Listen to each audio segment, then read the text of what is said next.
Good afternoon বন্ধুরা। দেখো রুমে এসে কিন্তু একটু ফ্রেশ হয়ে ব্রেকফাস্ট করে চলে এসেছি সমুদ্রের কাছে। আর এত কাছাকাছি এসেছি, সমুদ্রের পাড়ে আসবো না সেটা তো হতেই পারে না। তো এখন প্রচণ্ড রোদ আর উইকেন্ড বলে ভিড়টা তোমরা জাস্ট দেখতে পাচ্ছ, এটা কিন্তু নিউ দীঘা সি বিচ আর এখন জোয়ারের সময় ছিল। তারপরে খানিকক্ষণ কাটিয়ে চলে এসেছি রুমে, স্নান করে ফ্রেশ হয়ে এই যে আমাদের লাঞ্চ চলে এসেছিলো। আমার ছিল বড় ইলিশ মাছ আর হাজব্যান্ডের ছিল মাটন কষা। আর এই যে তারপরে একটুখানি ঘুমিয়ে ঘুম থেকে উঠে কিন্তু রেডি হয়ে চলে এসেছি এই সানসেটে আনন্দ উপভোগ করব বলে একদম সমুদ্রের পাড়ে। তো এটা ছিল ওল্ড দীঘার সি বিচ। তো সেখানে এসে খানিকক্ষণ সময় কাটাচ্ছি, বেশ ভালো লাগছে, একটা ঠান্ডা ঠান্ডা হাওয়া। তারপরে মেয়ের বায়না হলো গাড়িগুলো দেখে যে মাম্মি গাড়িতে উঠবো, যেমনি বলা অমনি কিন্তু বেশ মজা পেয়েছে।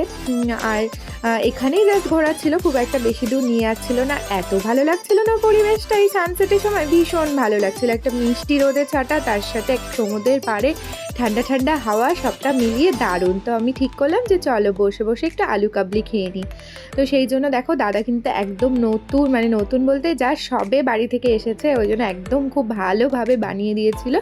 আর একদম ঝাল ছাড়া বানিয়েছিলাম যাতে সোনামা আমার খেতে পারে। তো সমুদ্রের পাড়ে দুজনে বসে আমরা এটা খেয়ে নিয়ে বেরিয়ে গেলাম। এখানে শুনেছিলাম যে নতুন একটা পার্ক হয়েছে, ঢেউসাগর পার্ক, তো সেটা দেখার খুব ইচ্ছে ছিল, সেটা নিউ দীঘাতে। তো সেখানেই চলে গেলাম। এই যে 20 টাকা করে টিকিট কেটে আমরা কিন্তু ঢুকে পড়েছি ঢেউসাগর পার্কে। আর দেখো কি সুন্দর, রাস্তার দুধারে এরকম ভীষণ সুন্দর ফুল ছিল, পরিচর্যাও করছিল, তা না হলে তো এতটা সম্ভব না। অনেকটা এরিয়া নিয়ে ওই যে মেন গেট থেকে ওই যে দূরে গেট দেখা যাচ্ছে, লাইটিং শো, মেনলি লাইটিংয়ের জন্যই বেশ ভালো লেগেছিল, এমনি খুব ভালোই লেগেছে। তো সেখানে ছিল এই যে তুর্কিশ আইসক্রিম, সেটা ট্রাই করাতে গিয়ে যে কী হয়েছিল সেটা আমার অন্য একটা ভিডিওতে শেয়ার করা আছে।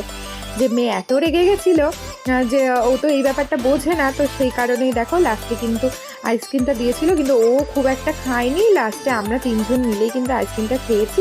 তারপরে চলে এসেছিল আবার নিউ দীঘা সি বিচে, সেখানে এসে বরমশাই করে নিল একটু ম্যাসাজ। তো দীঘায় এসে প্রথম দিন সন্ধ্যেটা কিন্তু আমাদের এইভাবেই কেটেছিল প্রথম দিনটা। টাটা, দেখা হচ্ছে আবার কোনো নতুন ভিডিওতে।